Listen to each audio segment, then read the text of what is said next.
The European Union says it could hit U.S. imports worth $20 billion with tariffs in retaliation to subsidies to Boeing. Now, Brussels has released a list of wide-ranging American goods subject to tariff. This comes a week after Washington targeted a list of EU products in a tit-for-tat measure for EU subsidies towards Airbus. Miriam Zaidi tells us more about the transatlantic tariff dispute over aircraft manufacturers Airbus and Boeing. It's a trade dispute that dates back some 15 years, with no solution yet between Airbus and Boeing, two giants of the aviation industry, both accused of receiving government subsidies and both caught in the middle of ongoing transatlantic trade tensions. But could the renewed Airbus-Boeing spat be part of a much wider trade strategy?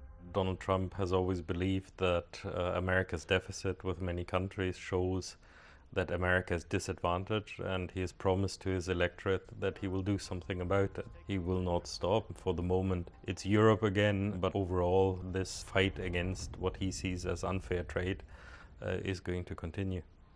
Last month, the World Trade Organization ruled in favor of the European Union's position that the United States had failed to remove trade-distorting subsidies to Boeing that could severely damage European aircraft manufacturer Airbus's market opportunities.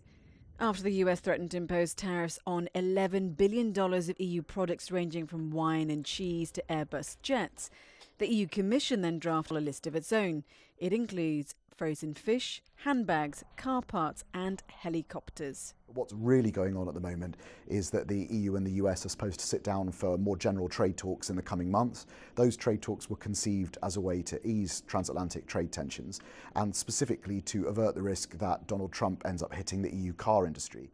And that is a whole ball of problems which predates these latest steps on Airbus and Boeing. The EU approved its mandate to start trade deal negotiations with the United States on Monday, and the EU's Trade Commissioner is eager to get the ball rolling.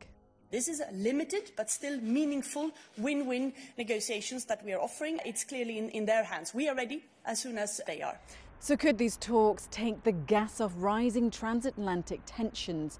Well, if not, this slippery slope of tit-for-tat retaliation may continue for some time to come. Miriam Zaidi, CGTN, Brussels.